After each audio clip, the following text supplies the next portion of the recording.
if they don't make it to the finals, then this might be one of the biggest L's in NBA history. Hot topics. Embiid never had the mentality to win a championship. I don't think he ever will win a championship. The best analysis.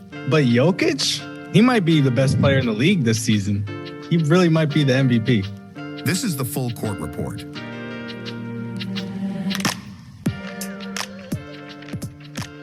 And we're back. Yes, sir. It's been yes, been a minute. sir. It has been a minute, hasn't it? But episode number 36 of this 2024-2025 NBA season. How are you fellas doing? I'm doing great. It's been so long, I forgot how much of a banger our intro song was. Toby? Yeah, I've been doing pretty good myself. How about you, Jorie? Anything new? No, nothing much. I mean, the summer's around, it's getting warmer, so that's obviously nice. Yeah, I don't know. Not much, really. But we do have a lot to cover in the NBA. We're in the midst of the second round. Yeah, a lot has been going on. And I guess we can start in the Eastern Conference. Why not? Because I don't know. It's been pretty wild to start those two series. Justin, we'll start with your team, the New York Knicks. Evident by your virtual background there. They picked up 2 wins on the road in Boston. They did play game 3 earlier today. We're recording this on a Saturday. The Celtics, they avoided going down the 3-0, I guess. You know, essentially that would have, I don't know, all but eliminated them. Yeah, that would have sealed the deal. But so the Celtics, they essentially stay alive in that sense. But I don't know. I mean, what have you seen from this series? The Celtics, they swept the regular season series against the Knicks this season, 4-0. But like I said, they find themselves now in a 2-1 deficit against New York with game 4 coming up on Monday, I believe. Yep. So I don't know. I mean, first of all, how do you guys think the Knicks have managed to upset the Celtics in such dramatic fashion? The first 2 games, they were both 20-point comebacks from New York. And Mikal Bridges sealed the deal down the stretch in game 1. He basically, I don't even know, ripped the ball away like a defensive back from Jaylen Brown. And then in game 2, he, I guess, helped on what might have been a jump shot. I don't know. It looked like he was passing out on Jason Tatum, a steal/block, sealing another win for New York. But I don't know. I mean, what have you guys seen from the Knicks and I guess Boston as well in this series? Well, just like the regular season, the Celtics kind of live and die by the 3. Most nights they do have it going, but through those first 2 games, the Celtics shot 25 of 100 from 3. It's 20, a clear even 25%. Even though the Celtics did get the win today, they rely so heavily on the 3 that clearly from what we've seen through the first 2 games, if they don't have the 3 going, somehow, even with all the talent and skill that they have, coaching wise, player wise, they weren't able to adjust. They weren't able to switch up the game plan, try and look for easy shots inside. They kept yanking those 3s all through the end of those first 2 games. I kind of, after watching game 3, I kind of feel like the Knicks got lucky a little bit in those first 2 games, but, the stats show it. The stats show that, regardless of our slow starts, New York's slow starts to all 3 of these games, we started off real slow. We're the best fourth quarter team in the league. Best fourth quarter team in the league. We have the best fourth quarter player in the league. The Knicks lead the postseason, this year's postseason, out of all teams in fourth quarter points. I think the number was 226 fourth quarter points in the fourth quarter, obviously. And Brunson leads the league in clutch time points, which I think the number was 47 points in the clutch. So, we have the players, and the talent to get it done in clutch time, but we got to keep it close or at least come up with some other crazy 20-point comeback. If the Knicks keep starting off slow like they've been for the first 3 games, I don't see how we can manage to win the series. We got to come out and we got to get it done early. But the Celtics, they're the defending champions. They're probably my pick to win it all, even before the playoffs started. I think that they were my pick. Um, they got great. I would say he's the best coach in the league, Joe Mazzulla.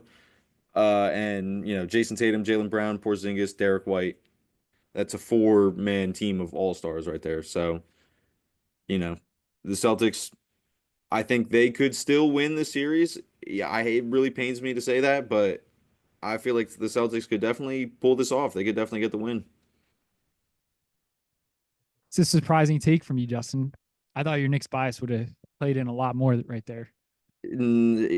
I probably would have been a little bit more biased if we were getting some solid wins, but the fact that our 2 wins were 20-point comebacks, like that's definitely a solid win, but we need to come out and just have the whole game on lock. Like if we won a game by 20 points, I'd be like, "Oh yeah, I'm not worried about the Celtics, Knicks in 5," even though my name says Knicks in 5. Like it was, we got lucky. I feel like the first 2 games we might have got lucky a little bit. All right. So I think it's going 7 games this series, and I like the Celtics, to be honest with you guys. I will say I think I've been very impressed by the Knicks, especially in those first 2 games. I think, like Justin said, they made good adjustments. I think you can almost maybe like credit Tibbs as well, since these guys have been playing so many minutes during the regular season. Maybe the Celtics get a little bit tired at the end, and the Knicks are used to it. So I think that might play a factor into why they're scoring so many fourth quarter points. And they've been doing a really good job clamping up Jason Tatum and Jaylen Brown. I don't think either player has scored more than 23 in a game so far, including the win they just had. I just think the Celtics might have found the formula to win this series. Like I said, I think it's going to go 7. I think they win game 4. And it goes back and forth.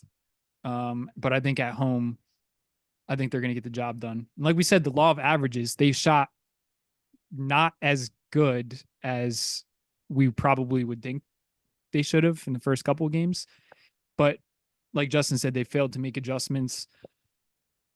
Yeah, I've been kind of upset with Knicks fans, or they've been kind of pissed me off a little bit because they're so flip-floppy, particularly with Mikal Bridges. I know Justin especially. Oh, here we go. That guy's been hating on Mikal, sending us messages and stuff. But I think he's done a really good job, defensively. He hit big shots. Ultimately, like I said, I think the Celtics are going to win this in game 7, but we'll see. I think it's going to be a really, really good series. Yeah. Now, real quick before you go, Jorie, I agree. It'll go probably 7 games. Maybe the Knicks get it done in 6, but I do not even. There's not even 1% of me that thinks Boston's about to come in to New York 2 games in a row and get a win. Not even a little bit of me thinks that they're about to get a game 4 win. But it would be a classic Knicks move to go up 3-1 and then lose the series. That would be a classic Knicks play. From what I've been watching in my lifetime, that would be a big time Knicks move. But I do agree it might go 7 games. I think the Knicks are getting it done if it goes 7 games. There's no way. You can't start off a series 2-0 and not get the win. Like, there's no way. But yeah, I don't know. Mikal Bridges, he comes up when it matters. He's been coming up big time in fourth quarter and overtime. He's really been doing his thing, playing great defense. He's been hitting some pretty big shots, but I'm pretty sure it was game 1.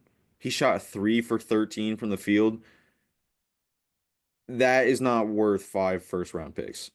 I don't Okay. care what gosh. other plays he was making throughout that game. You cannot be shooting 3 for 13 as the third or fourth option and be like, oh yeah, I'm all right. All I got to do is just lock in on the other end. Like, we need you. We need you against the defending champions. We need you to be playing better than that. He did have a good game today. I'll give it to him. He had a pretty solid game today, even though we lost. But You say that, but after game 2, you sent that message that said, "Give the Nets as many picks as they want." yeah, F them That was picks. a guy. F them picks. This Every is what I'm talking day. about with the flip flop.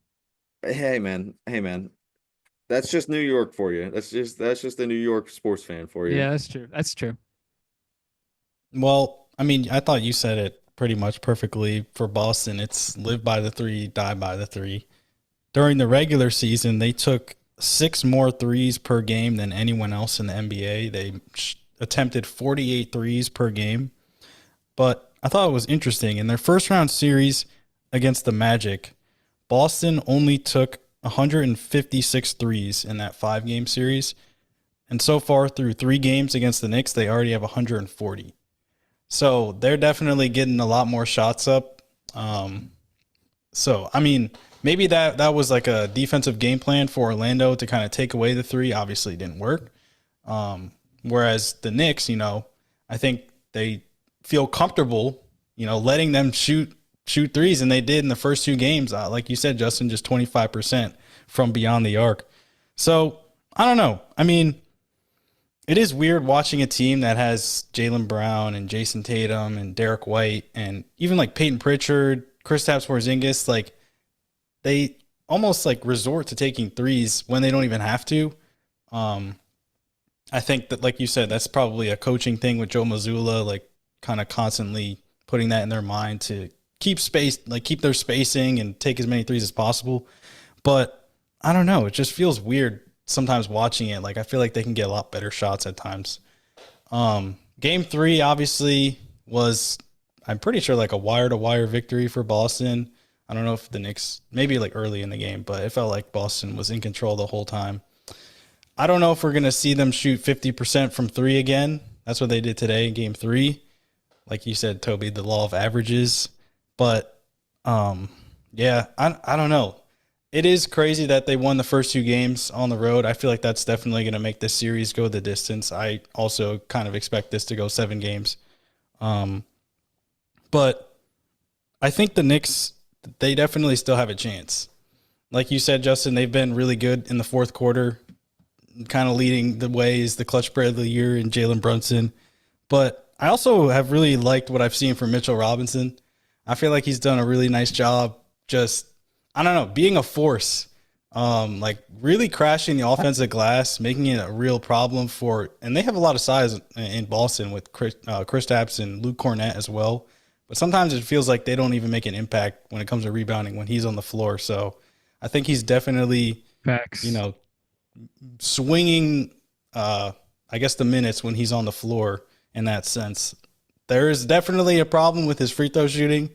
They've been like intentionally fouling him to, send him to the free throw line. I think on the broadcast today, he said his career free throw percentage in the playoffs was 34%. He airballed a free throw. I think He's airballed a free throw in every game so far. Yeah, it's definitely bad. Like a hack a Shaq type of thing right now. So we'll see if that forces Tom Thibodeau to keep him on the bench more than he wants, but I don't think that's going to really be like a huge thing during this series. But yeah, I mean, I think all in all, I'm not really surprised that Boston won game 3. Maybe the Knicks got lucky, but I also just feel like, I don't know. I mean, they executed down the stretch. It's hard to pull off a comeback, especially twice on the road. So I don't know how much like luck can, you can say it was luck, but definitely takes a lot of skill in that sense to come back. But Yeah, I'm glad you brought up both those points. As a matter of fact, the New York Knicks are the first team in NBA history to pull off 2 20-point comebacks in the playoffs. So that right there just shows you Crazy. it's our series. Like, it's our series.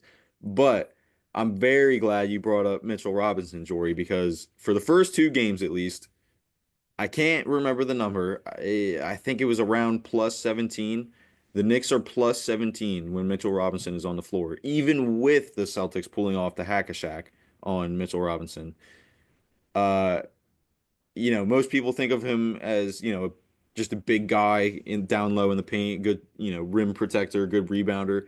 But that guy gets in the passing lanes, bro. He gets a lot of steals. He's real lanky, real long. So, most people just think of big men as, shot blocker, rebounder. He's in the passing lanes, dude. He's really disrupting a lot of what the Celtics try to do.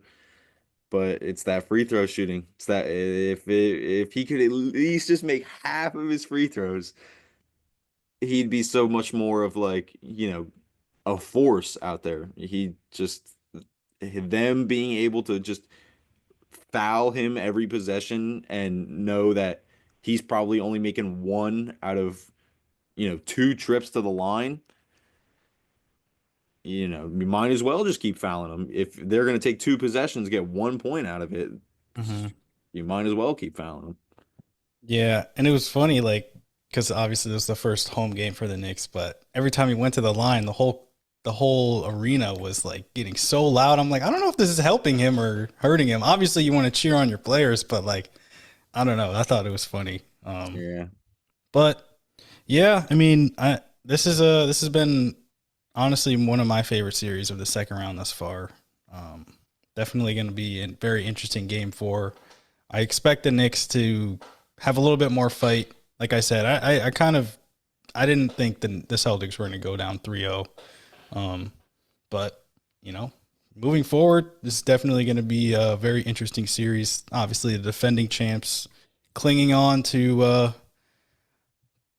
trying to stay alive here in the playoffs. And I feel like if Boston loses in the second round, there's, I think, been a lot of rumblings of what this team was going to look like moving forward. But the past couple of years for Boston has been ridiculous. I mean, 2022, they get to a finals against Golden State.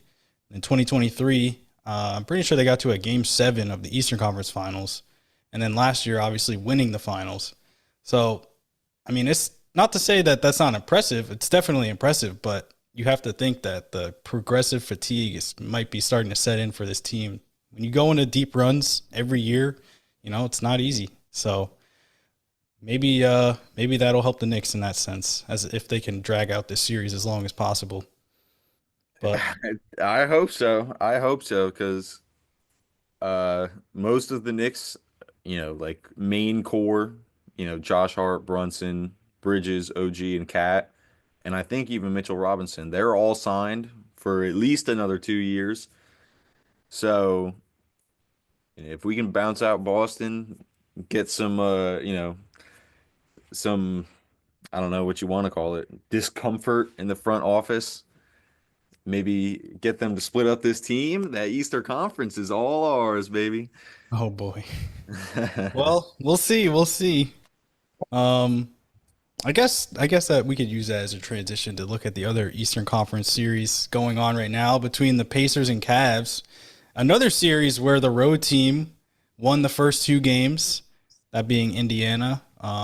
Cleveland, they're obviously dealing with a couple of injuries.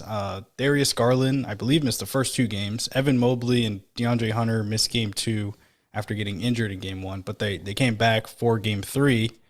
So that series is 2-1 right now with the Pacers leading. But I don't know. I mean, Cleveland, to me, I thought personally I thought they were going to win the East. That was my pick. I just really liked what I saw from the team. Obviously, Kenny Atkinson, shout out Toby's virtual background, winning Coach of the Year. But now they find themselves in a hole. They got to, win game 4 in Indiana to not go down 3-1. So what do you guys think? Do you think Cleveland can come back in this series, or do you think it's safe to say that Indiana will be going back to a conference finals for the second year in a row? What do you think, Toby? So I think that, quite honestly, I think it comes down to game 4. A lot of people say that game 4 is the most important game of the series. And I can't really disagree with that. I think if they go down 3-1, I don't see them coming back from a 3-1 lead like the 2016 Cavs. If it's tied 2-2, I like the Cavs odds of winning the series. I feel like so far the Cavs haven't been as good defensively as we would expect, being, pretty much the best defensive team in the league in the regular season. It just seems like the Pacers, they're so deep. They have so many, like, they actually have a really, really good roster. And not like, they don't have any real true superstars, I would say, on a team, but it's always somebody different every night. It's like next man up mentality. It's one night it'll be Nemhart, and then it's Neesmith, and Halliburton is always consistent with, 20 points and 10 assists or whatever. Siakam. So I think they're just a really well-constructed team, and I think they mesh really well together. And I feel like similar to last year, they've been kind of overlooked. Like nobody really thought they would. Everybody thought Cavs Celtics, Eastern Conference Finals. But I genuinely think they have a shot. I think I like the Cavs odds right now, winning Game 4 and then ultimately winning the series. Donovan Mitchell, he's been balling. I think he's scored 40 plus in all 3 games so far. So if he can continue, they shut down their offense a little bit, I think the Cavs can win it. But like I said, I think it comes down to Game 4, and my prediction is the Cavs win Game 4 and move on with the series, but we'll find out. Yeah. Like you said, Cleveland won Game 3, so the series is 2-1. I personally think Cleveland wins Game 4. I just think, they'll have a lot of urgency, come out, get the dub. I feel like both Eastern Conference series, the higher seeds and the lower seeds they're all in the same position. Knicks and Pacers are both up. What can we do to get the win at home in Game 4? And both Cleveland and Boston are both saying, we're the better team throughout the regular season. What do we got to do to bring this home with the tie series? So even though I was saying that the Knicks are going to win Game 4, I think Cleveland gets the job done in Indiana in Game 4. And I might even say that Cleveland wins out this season or wins out this series and wins the series in 6. I feel like just comparing the two series, I feel like the Knicks are better than the Pacers. And even though I feel like Boston might be a better playoff team, Cleveland was the better team in the regular season. So I don't know. I just feel like Cleveland, now that they're healthy, as long as everybody can stay around throughout the rest of the season, they, like you said, Jorie, Garland missed the first 2 games, and then Hunter and Evan Mobley missed Game 2. All 3 of those players are huge pieces of the Cavaliers. So if they can stay healthy, I feel like the Cavs win the series. But this is where my Knicks bias comes out a little bit.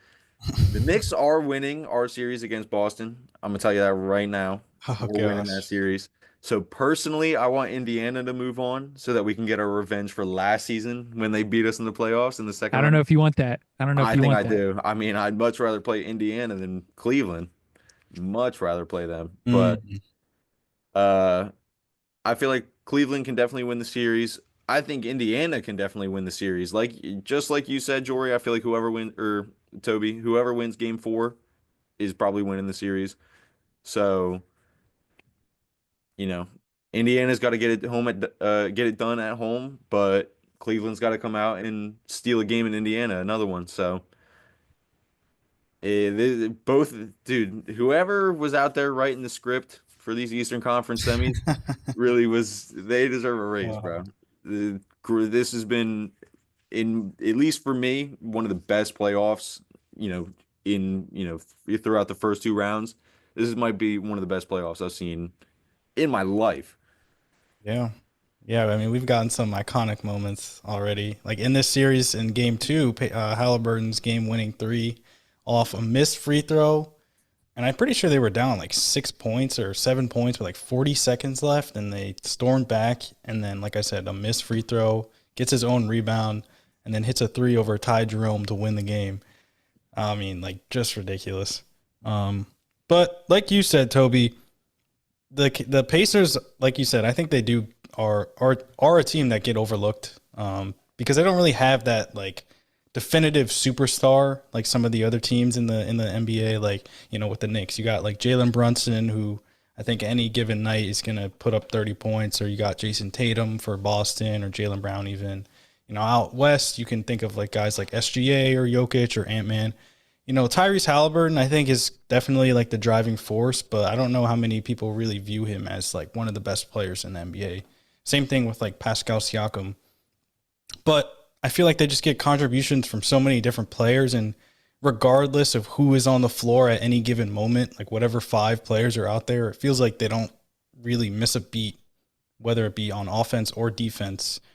So I feel like that's what makes the series so interesting, because Cleveland is pretty similar in that sense, where they have a lot of really good depth. Obviously, they have a great starting lineup, but you know, they bring in guys like Ty Jerome and DeAndre Hunter, Sam Merrill, etc. So, you know, this has been a really interesting series. But I don't know. I'm rooting for Cleveland, I think. I know that's probably not the most, you know, objective thing to say, but I just feel like Donovan Mitchell deserves his moment in the sun. I feel like he's the one superstar in the NBA that really hasn't had that yet. Like throughout his career, he hasn't really gone through that, you know, deep playoff run where people talk about him as one of the best players in the NBA. I just feel like, you know, like you said, Toby, he's been outstanding in this series. He's averaging 41.3 points per game in the 3 games against Indiana. Just absolutely ridiculous. And there was one moment in game 3 the other night where the Pacers were kind of mounting a comeback. Cleveland was pretty much in control of the game the whole game. And then with about like, I want to say like 6 minutes to go in the fourth, the Pacers went on a little bit of a run, and they were making it interesting. The crowd was getting into it. TJ McConnell was like hyping up the crowd. They call a timeout, and out of the timeout, it was, you know, I'm trying to make it more, I guess, climactic than it was, but Donovan Mitchell just came out of the timeout and hit like this aimbot 3, basically. Well, like it was, I don't even know how to describe it, but it felt so deflating for Indiana, because he just kind of walked into his shot, and it felt like what Kawhi Leonard does, where he just like a line drive to the rim, and you knew it was going in the second it left his hand. And I was just like, wow. I mean, this guy is just such an offensive force, I feel like, that we don't really talk about enough. So, but I mean, either way, I think this is going to be a great series. Like you said, I want Cleveland to be healthy, because I want this series to be what it's supposed to be, right? Like I want to see Evan Mobley out there, the defensive player of the year, and I want to see Darius Garland, who was so good all year as well. So yeah.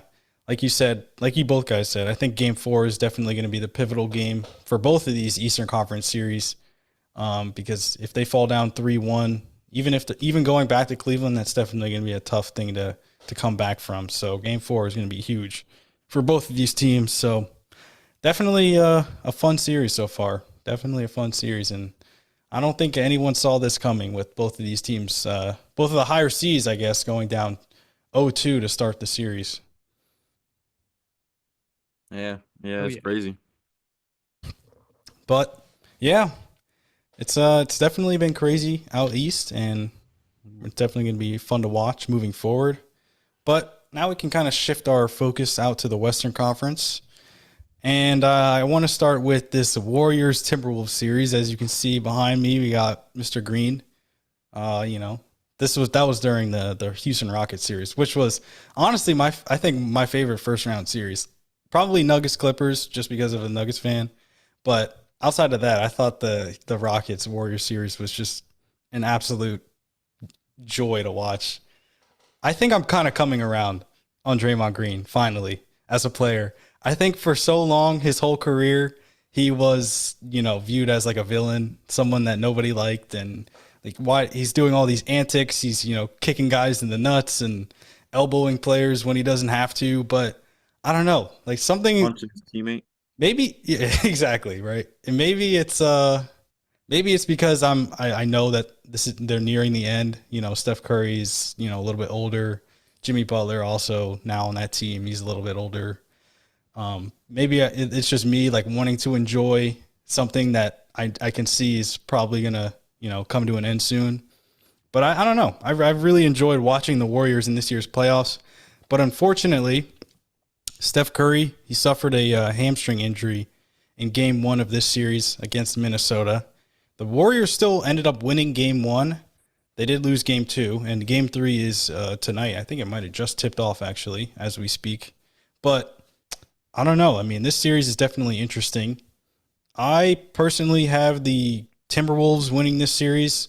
I think the Timberwolves, I think I might have mentioned this a couple of weeks ago. I still think that the Timberwolves can get out of the Western Conference. I feel like they're the sneaky team that, has this veteran experience. They got it to the conference finals last year.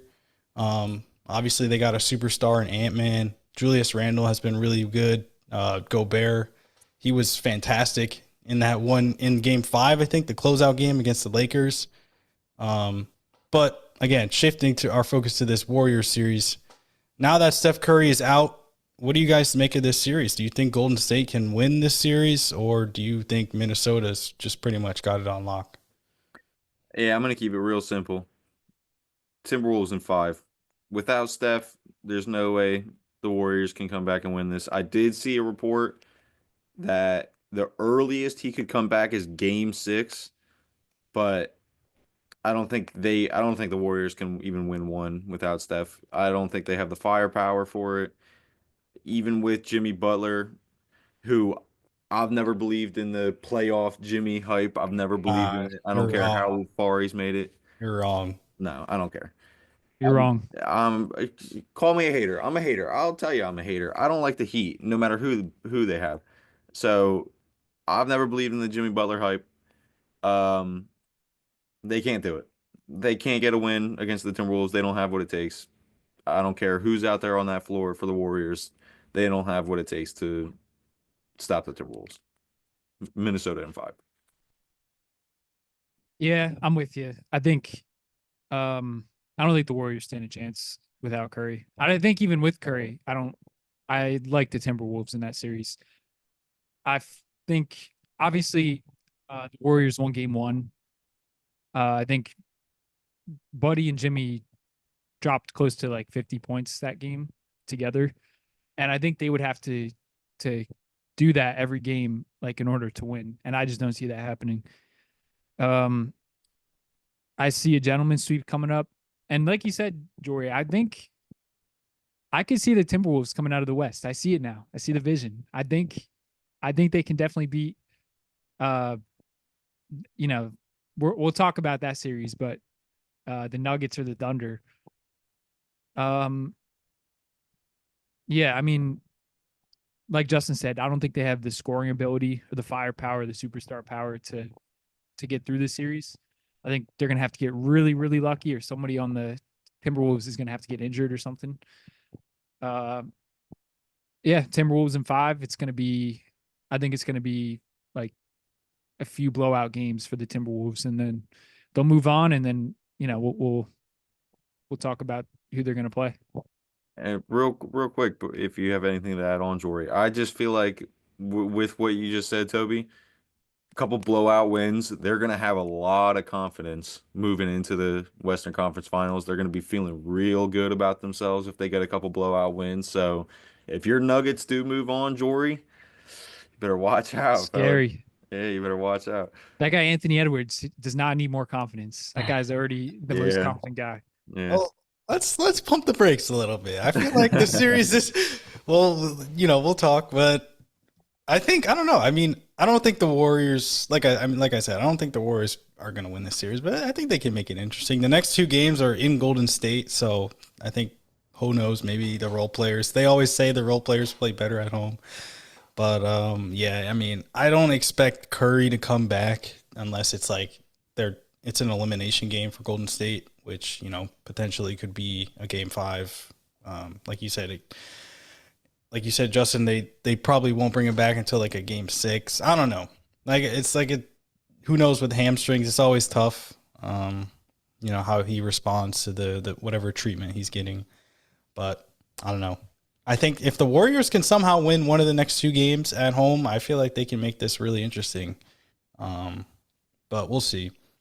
Another note: Draymond is only 2 technicals away from 1 game suspension, so we'll see. We'll see. That could definitely play a factor because it feels like he averages a technical every game. It feels like. But yeah, I mean, you did mention an injury would have to happen to Minnesota. Ant-Man actually suffered an ankle injury in game 2. He did come back and he finished the game, but even his head coach, Chris Finch, said that he was really nervous and that he thought Ant-Man was going to be out for the series just based on what it looked like during the game. Pretty sure he's playing in game 3, so he's all good, but that's something to monitor throughout, you know, the rest of the playoffs. Because I think also during their series against the Lakers, Ant-Man got like tangled up with LeBron on like a loose ball and he hurt his knee or some part of his leg. So he's definitely kind of taking a beating throughout these playoffs, but we'll see.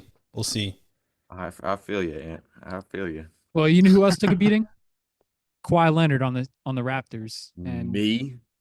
It's on Friday night, got abused, assaulted. Oh boy, here we go. I wasn't there to witness that. I have it on. I got video evidence, Toby. Nah, Right. he was foul baiting. No. Yeah, I can see that. No. I can see that. I was getting laid out by those old dudes. What were you gonna say about Kawhi Leonard, the Raptors, Toby? Yeah, I was gonna say. I mean, that guy's playoff run. That guy looked like he was beat up like every series, and he still looked like the best player out there. So I think Anthony Edwards can kind of power through and will this team to victory. Yeah. Yeah. Regardless of the little. I mean, as long as it's nothing like too crazy. Mm-hmm. Yeah. I don't know. We'll see. Like I said, I think the Timberwolves they're just such a well-rounded team. They can play a variety of different ways, and they match up well with, I feel like, every team in the NBA. So they're definitely going to be a tough out if they advance.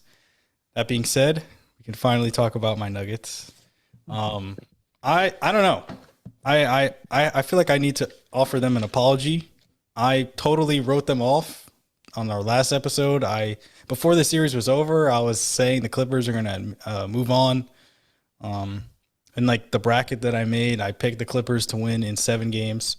That being said, I mean, that series was as close as it can really get. Like literally game 4, I think it was, Aaron Gordon's game winner might have been the literal like closest possible game winner of all time. I mean, so dead serious. It was the closest to the buzzer game winner in NBA history. Like, literally it was less than 0.1 when that ball went in. Like the frame by frame was ridiculous. So, and who knows, but that was a great series. So shout out the Nuggets. I'm sorry for doubting you, but they've really showed me something against the Thunder here, who I picked to, at least in my official bracket, to come out of the West, but we'll see. Game 1 was interesting. Jokic put on an absolute masterclass with 42 points and 22 rebounds. And the Nuggets, again, Aaron Gordon heroics down the stretch. It was a really weird ending where, so essentially, I think the Nuggets were down 1 point and they gave up an open layup to Shea, or an open dunk layup to Shea. And Jokic was still on the bench. This is about 10 seconds left in the game. The Nuggets did not have any timeouts. And the Thunder decided to foul for whatever reason. So the Nuggets essentially could not have gotten Jokic back into the game if the Thunder didn't foul. But all season long, their head coach, Mark Daigneault, has always spoken about, when we're up 3 points, we're going to foul you because you essentially, we're going to have the advantage in that sense. So they fouled Aaron Gordon, I think it was. and that brought Jokic back into the game. And Aaron Gordon goes on and makes both his free throws, I'm pretty sure. And on the other end of the floor, they inbound the ball to Chet Holmgren, who then proceeds to miss both his free throws. Off the rebound, I think it was Christian Brown who gets the rebound, outlets it to Russell Westbrook up the floor, and then cross-court pass to Aaron Gordon for a game-winning three. And they steal game one on the road. And I feel like totally shifted this whole series. Game two, I think it was a 42 or a 43-point blowout for the Thunder, which I kind of anticipated. Like you said, Justin, I felt like there was some element of luck in game one for the Nuggets, and I wasn't surprised by the response that the Thunder gave them in game two. But then game three, the Nuggets, they won in overtime by 9 points, I want to say. And the Thunder, I think they only had 2 points in that overtime period. So the Nuggets dominated in that overtime period. I don't know. I feel like the Nuggets have kind of showed their experience, and I feel like that's always been a whole narrative for the Thunder all season long. Or are they old enough, or are they experienced enough to really make a deep run?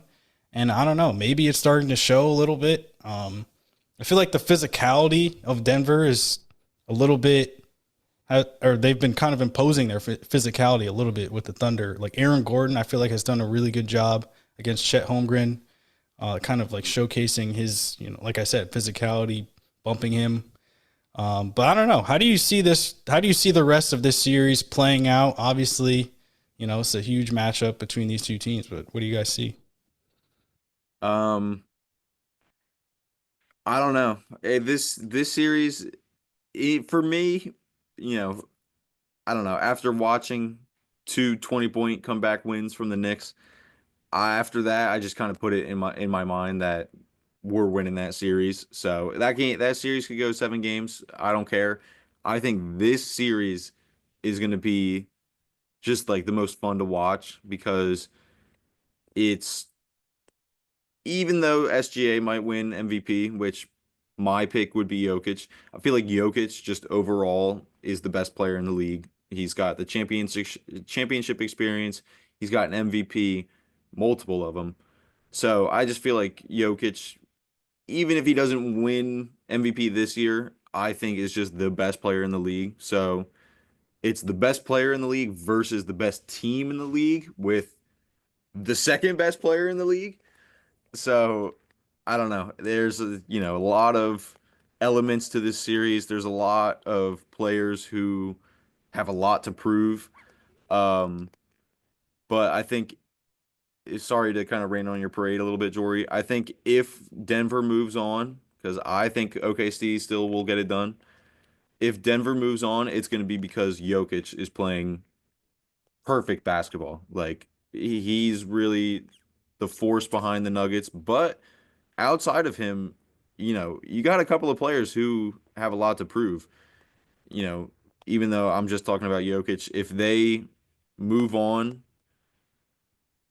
is Jokic an all-time great? Like I feel like a lot of people always talk about him as like maybe a top 10 big man all time.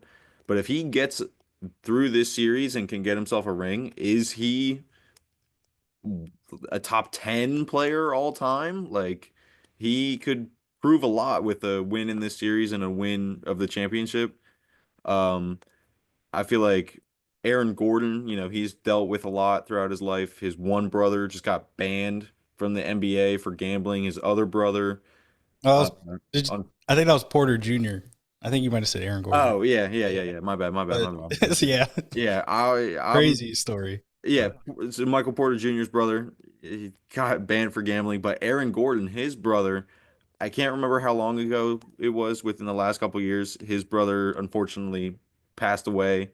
So Aaron Gordon's been, kind of taking care of his brother's whole family. Like he took in 2 of his kids. He's been helping out, his sister-in-law. So, Aaron Gordon, he's dealt with a lot of personal stuff. Uh, and he even said I think it was right before the playoffs started, he was here to help Russell Westbrook win a ring. Russell Westbrook has a lot to prove. He's been at the highest point of any NBA player can have in his career, one of the greatest MVP seasons of all time. lost Kevin Durant in OKC, and he's been kind of, you know, shifting around through a different couple teams within the last couple of years. If Russell Westbrook can get himself a ring, he's going down as one of the greatest of all time, even though he already is. And you know, if the Nuggets can get a win, was firing Mike Malone the right move?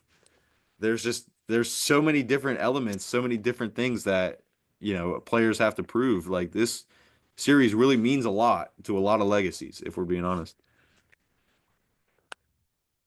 Yeah, I agree with that. And I think if I'm talking unbiasedly, I think um the Nuggets would probably be my favorite team. I'm not saying that I think they're gonna win, but I'm saying I would like them to win the most out of the teams that are left. Uh with that being said, I think the Nuggets have a chance.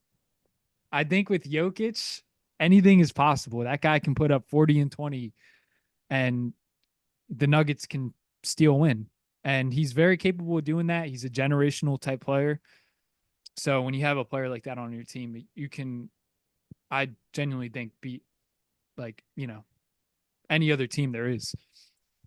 I think Aaron Gordon's been playing really good. Obviously hit that game winner, but I think he's been pretty good. He's going to have to continue that if the Nuggets want to win. I think I give the slight edge to OKC at the moment. Again, it'll come down to game 4 and game 5 and you know, who wins those. But I think Justin brought up a good point. Maybe it was a good idea to get rid of Mike Malone.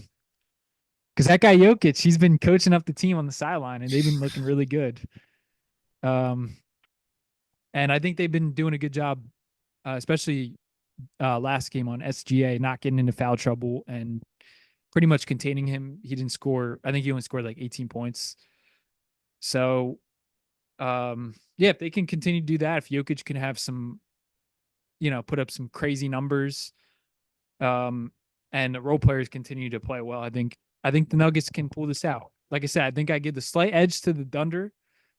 I'm saying like 60-40. I think the Thunder have like a 60% chance right now, and the Nuggets have a 40% chance. Yeah. No, I think you make a good point though about SGA and like defensive, I guess, or defensively how the Nuggets have done against him. I think Christian Brown has kind of been the primary matchup there, but Jamal Murray has had some good possessions as well. And even in their first round series against the Clippers, Jamal Murray had a lot of like good possessions against Kawhi Leonard even. So I feel like a lot of the players in the Nuggets, I feel like there's always been a narrative of, you know, can the Nuggets get it done when Jokic isn't out there, when Jokic is having a bad game? But I feel like Aaron Gordon has been outstanding in these playoffs.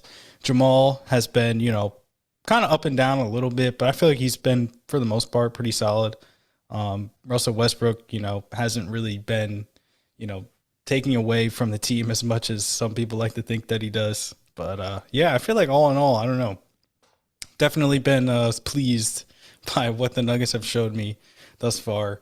I don't know what I can say about Michael Malone, but it's definitely been I don't know. I feel like I forget, it was the owner maybe that he like wanted to get a spark from this team by firing their coach, and it seems like it's kind of working. Maybe we'll see. Like, maybe I think they still got to win this series to really say that it worked. Obviously, the Clipper series was a nice win, but if they can take out the number 1 seed in the West, that would definitely be a huge confidence boost for this organization. But yeah, like, I mean, they still got plenty of work to do. It's not going to be easy. So we'll see. But yeah, it's definitely been a very fun playoffs. Yeah, I mean, like you said, Justin, it's like every game, it feels like every night there's always like a one good game at least, and you know, we've gotten some iconic moments throughout, so it's only going to get better from here, in my opinion. What I'll say is I think the NBA is getting into a spot where it's like throughout the 2010s, whatever team LeBron was on, like, you knew that team was going to win the series.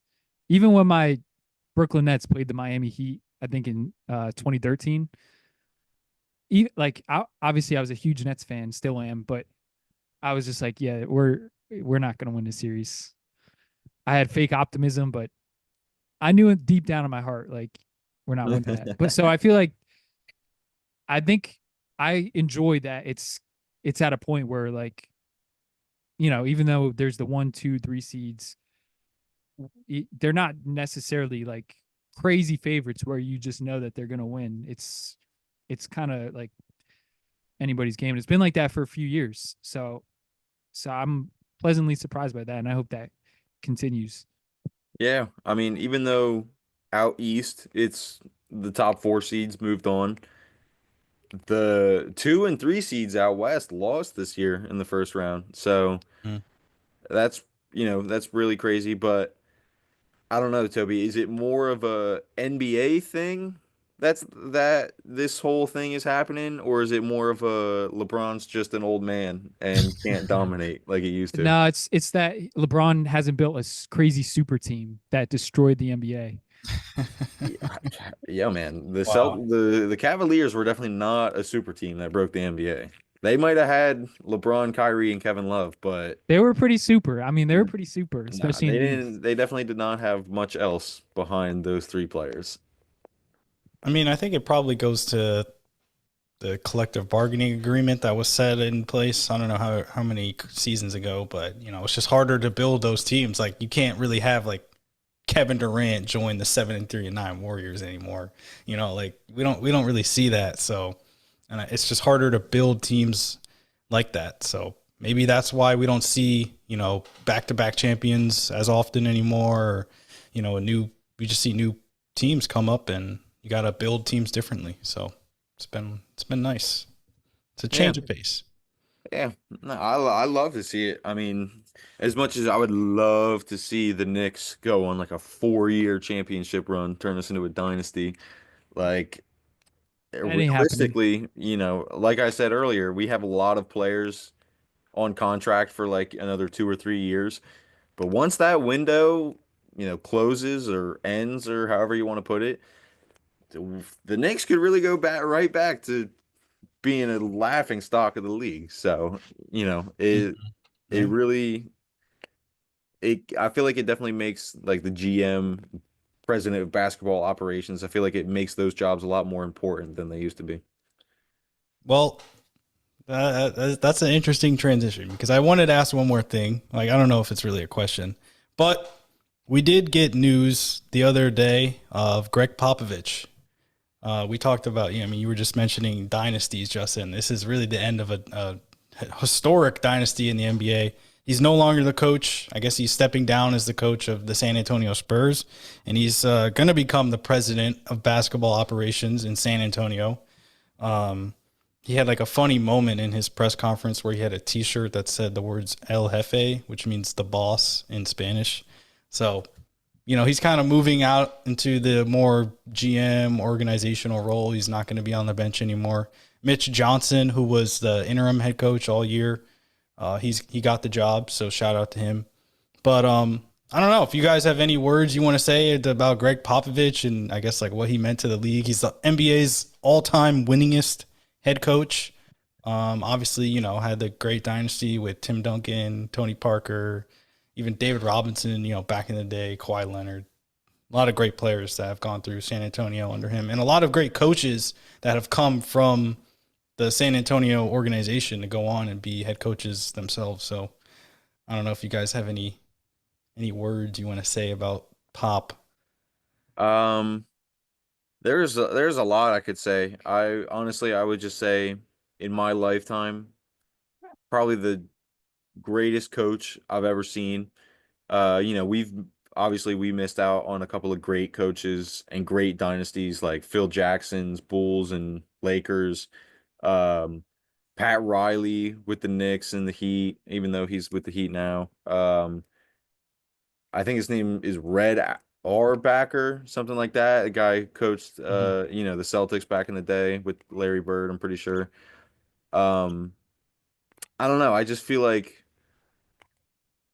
it's not a lot of coaches within our lifetime have like a lot of aura. You don't see like even though Steve Kerr has won, he's been to the finals 4 years in a row. He won 3 of those finals. He won another one back in 2022.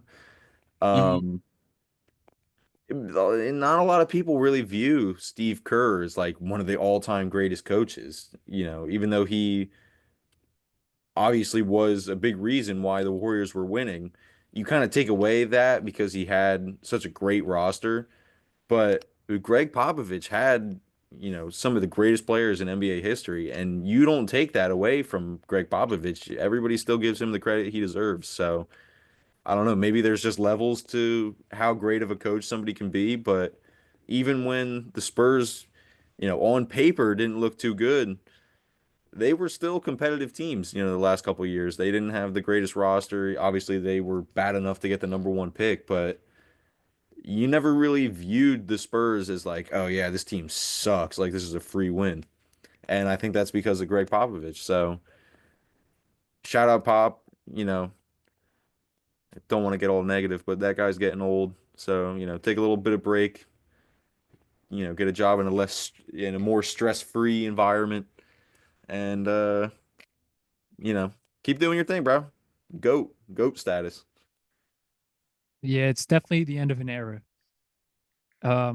It's sad.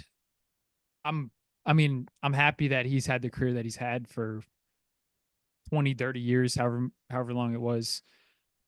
Yeah, he's like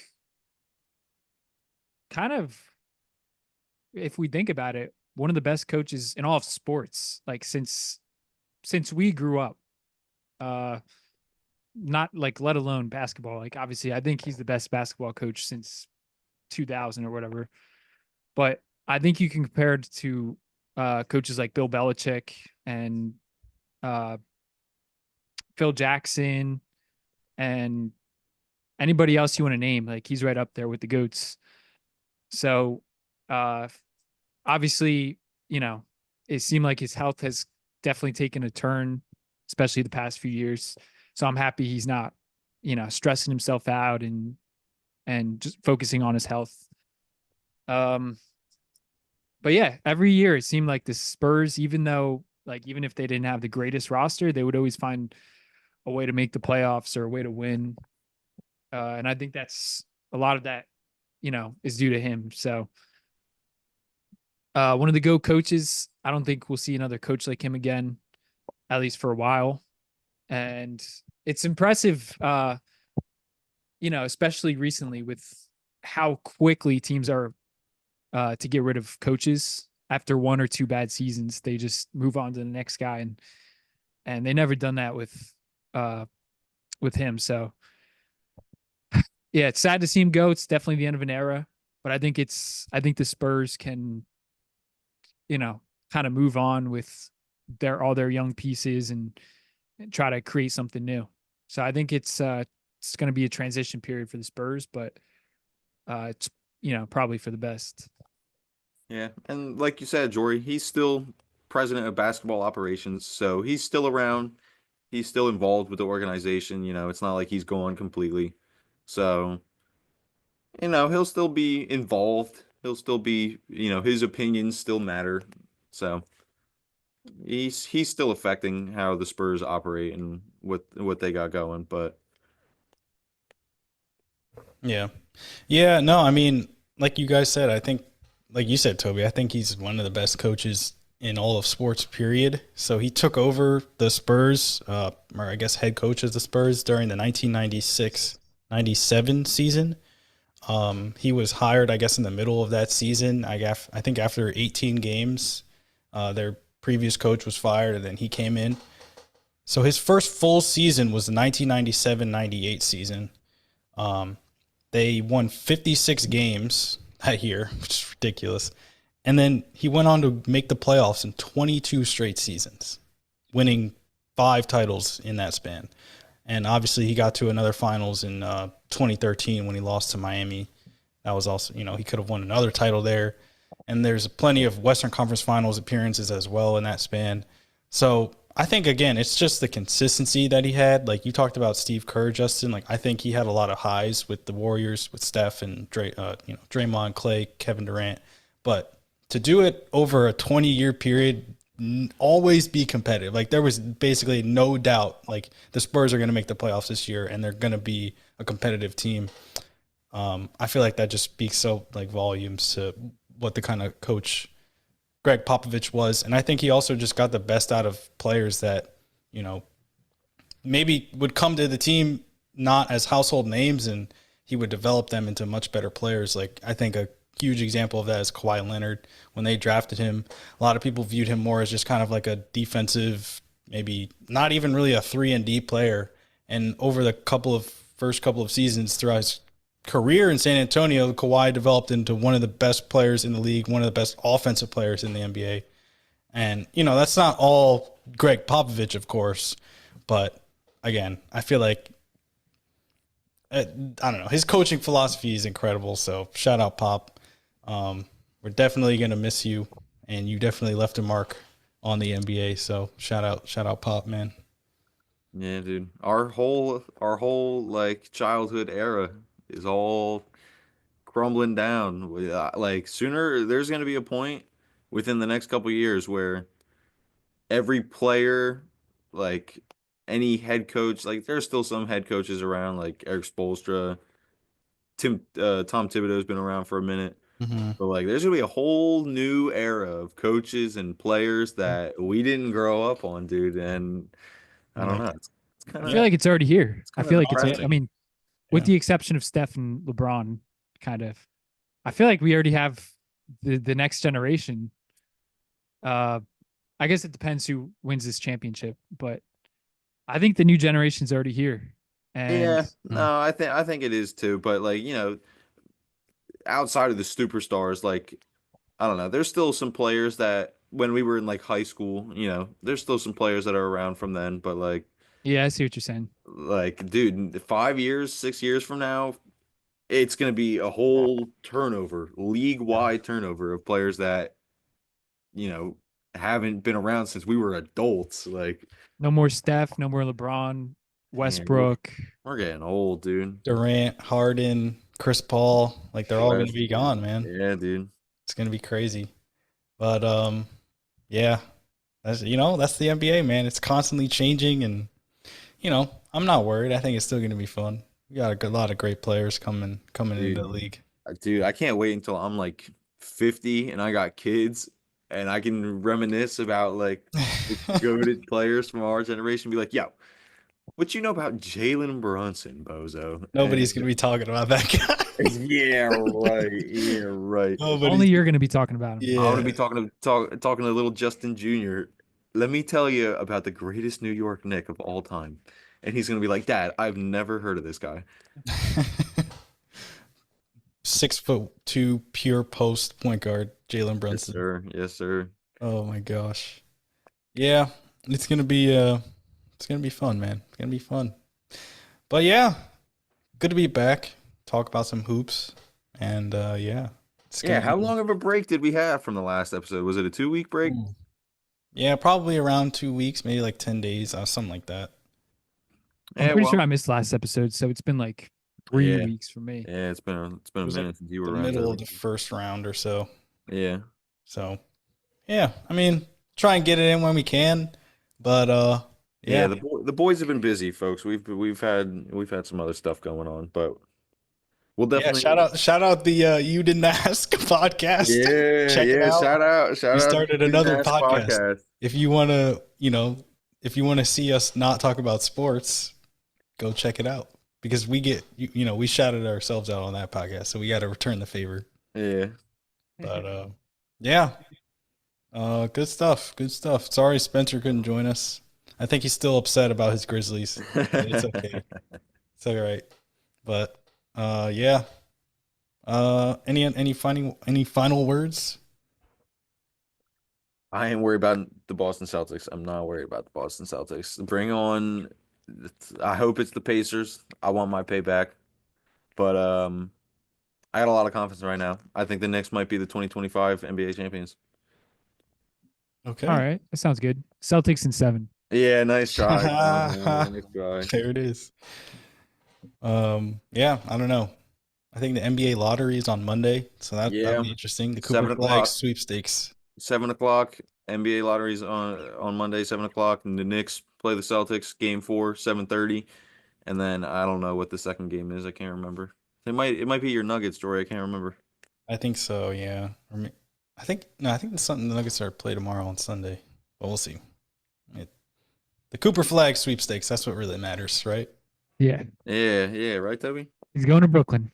You guys, I hope he does. I honestly hope he goes to Brooklyn out of all the other lottery teams. This is a good draft though. I think as long as we get like top 4, I think we're going to be super, super solid.